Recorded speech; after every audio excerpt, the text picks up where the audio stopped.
Hey, what's up? Welcome back to another episode of Tune Quest. Today we're looking at Sam Fender's Something Heavy. It kind of goes like this.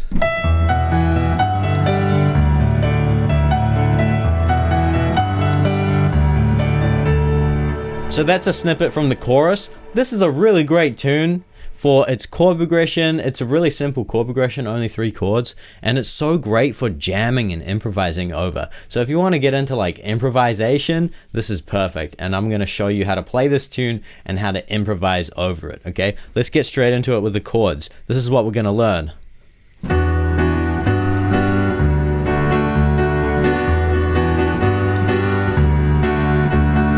Okay, let's quickly establish that we're in the key of D major, okay? So that sound, that's home bass, that D major chord, right? And the way you want to shape that D major chord is with the second inversion in the right hand, A, D, and F sharp. And in the left hand, we're just going to create the octave shape, okay? The octave is so powerful for creating a sense of pulse and rhythm, right? So that's our home bass chord. And then the first chord in this chord progression is this here. This is actually an E minor 9 chord.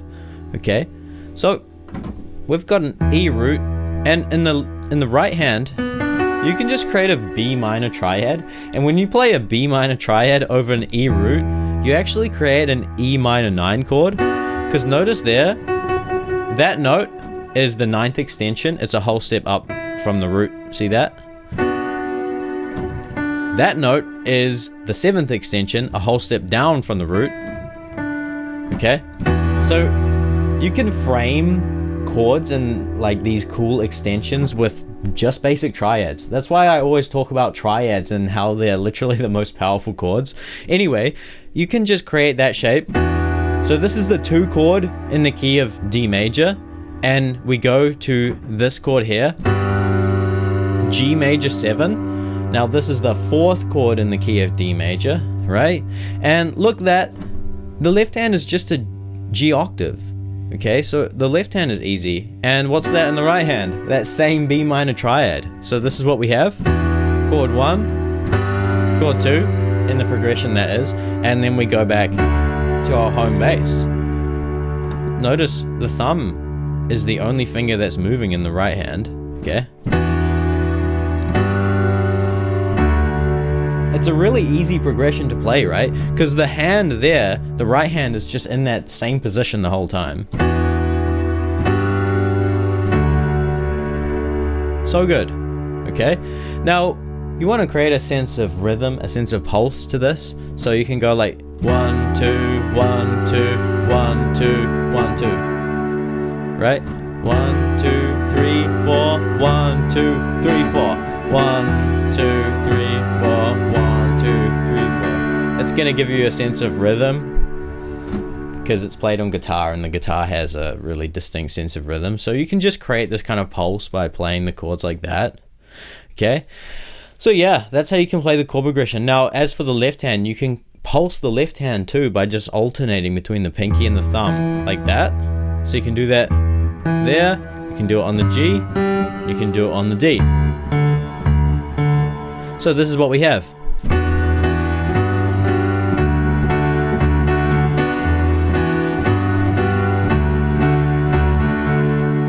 By the way, if you're interested in these like extensions and how to create these cool chords, and you want like a system and some formulas to follow to create these things and like pulse rhythms and stuff like that, I've created an entirely new course in keyboard wizardry called the Keyboard Wizards Spellbook. So if you're interested in that, check out the top link in the description. Okay, let's move on to the melody. So the melody actually goes like this in the verse, like the main idea. It goes like this.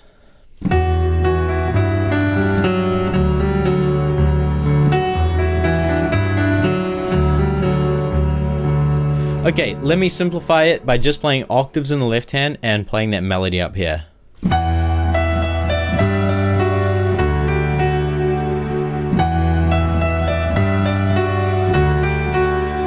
That's kind of like the main idea, right? So we start on F sharp, go down through D, sorry, that's an E. E, D, E, D. So it's just like these 3 notes here are used a lot in these melodies. Like that. And then we jump all the way down to this F sharp. And then up to G. And then down, okay?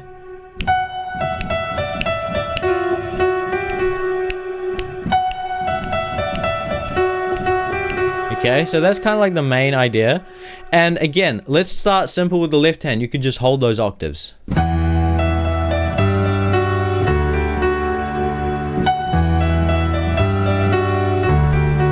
Or you could create that pulse thing that I showed you earlier.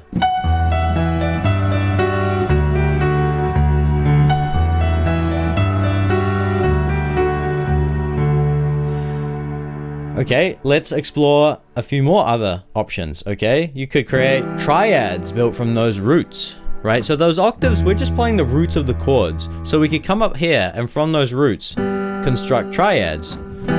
So we could start with E minor, G major, D major, right? Because those are the chords. So with the melody,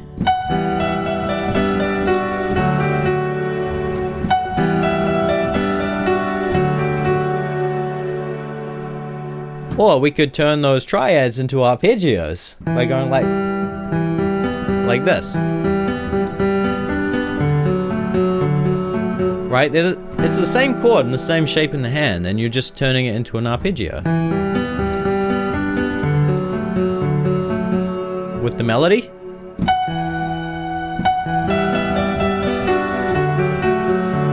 That's a bit fast. Let me slow it down.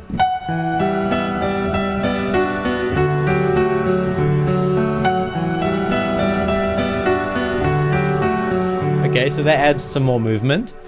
And then the last thing I want to show you is this root 5, octave 5 arpeggio built from those roots. So again, we're going back to our octave here, and we're just adding the 5th of those chords. E, G, D.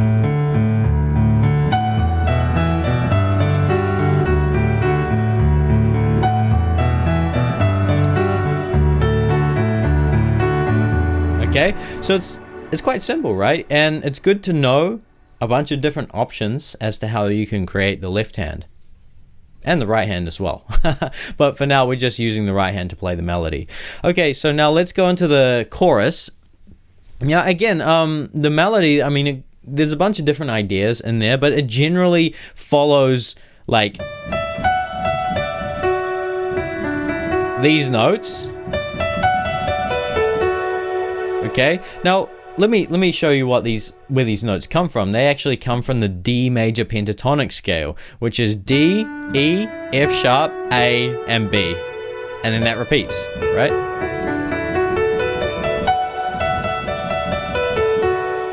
See, that's just descending those notes from F sharp.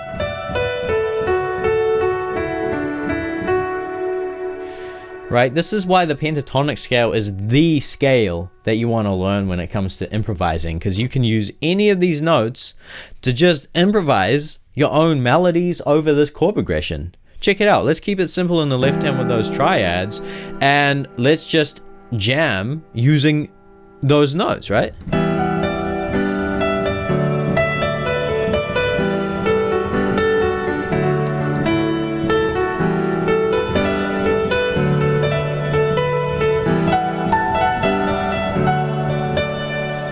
Right? So what I just improvised there sounded a lot like the tune itself, right? Because Sam Fender used this scale to compose the melodies for this tune. Okay, so if you really want to learn exactly the melody that he's playing in the verse and the chorus, and I recommend actually learning this scale and then seeking to transcribe the melody, which means like learn it by ear. And it's much easier when you know that, okay, there's only 5 notes to select from here. So if you're struggling with like learning music by ear, this is it right here, okay? Like there's only 5 notes to choose from. Generally speaking, like it will be one of these 5 notes. So listen to the melody and like be like, okay, which one of those 5 notes is it? And just go through the notes and try to figure it out, okay? So that's a really good approach to learning by ear, if that's something that you're struggling with. So let's actually move into the chorus. Now, conveniently, the chords stay the same. The chord progression stays the same there in the left hand. So, yeah, you could choose any one of those left hand options we looked at. As for the melody, it goes like this.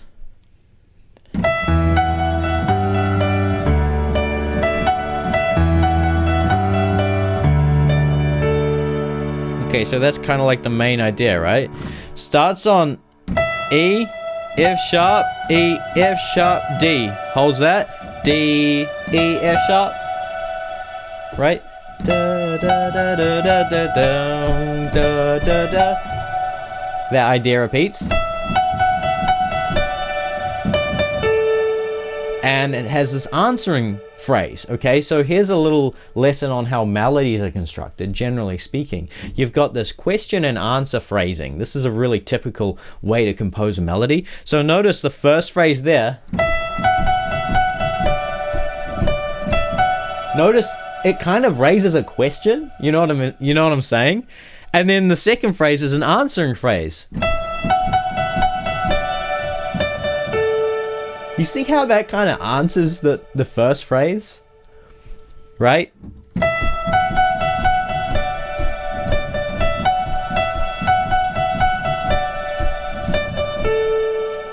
That's question and answer phrasing, okay? I won't go in too much more detail with that, but that's just a little, like, a little lesson on how melodies are composed. We've already looked at two things concerning melodies, drawing them from pentatonic scales and question and answer phrasing. So hopefully that gives you a lot to kind of think on and work through if that's what you're interested in, like, working on. So let's play that with some of the various different ways that we looked at to play the left hand. Okay, let's start with octaves.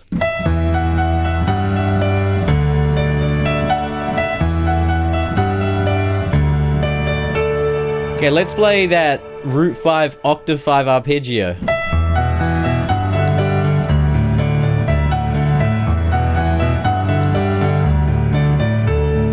Okay, let's play triads.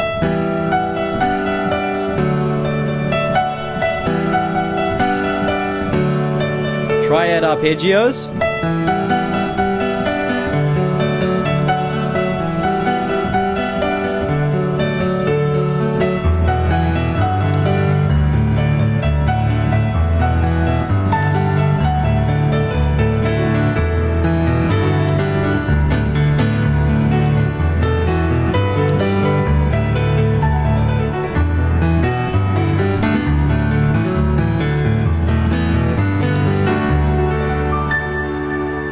Okay, so that was me just jamming over that using the pentatonic scale. Again, literally what I just played, I was only using notes from that D major pentatonic scale.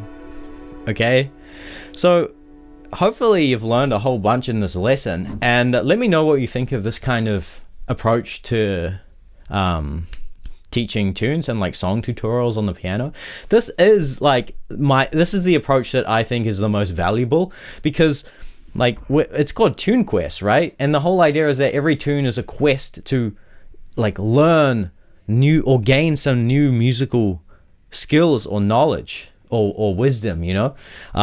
So my intent with these videos is to teach something, to teach a song, not just to like, here are the notes of the song, go and play it. Use the song as a way to level up as a musician. You know what I'm saying? That's why we learn songs on the piano. We learn songs. I mean, maybe you just want to learn songs to play them and express yourself. But even then, learning a tune is still an opportunity to level up as a musician. So why would you not claim those points, that XP? If it's there to grab, why not? You know, you love the piano anyway. You love the keys. Anyway, that's just a few notes on what TuneQuest is all about and what this channel is all about. And if you resonate with that, and you resonate with that approach as well, definitely join Keyboard Wizardry and subscribe if you like these videos. I guess I'm talking about that because I've been making a whole bunch of videos, but like a lot of my videos just don't really get any traction and any views, especially in the space of piano tutorials. Listen, you've probably already seen my whole philosophy and my whole mindset around like teaching tunes. I just explained it, which is why I kind of hate so much of the online piano tutorial space, like my channel is competing with all of those other ones where the notes are falling down and there's no engagement, there's no personality behind the channel, and they just pump out these videos that are like 4 minutes long with the notes. That's not a tutorial. It's like not teaching anything. It's teaching the notes that you press, buttons that you press. That's not music. Are you kidding me? Sorry, I'm ranting. I'm gonna end the video there. Hopefully you enjoyed this and you resonated with my message here, okay? Good luck playing this one. Let me know how you go. Peace.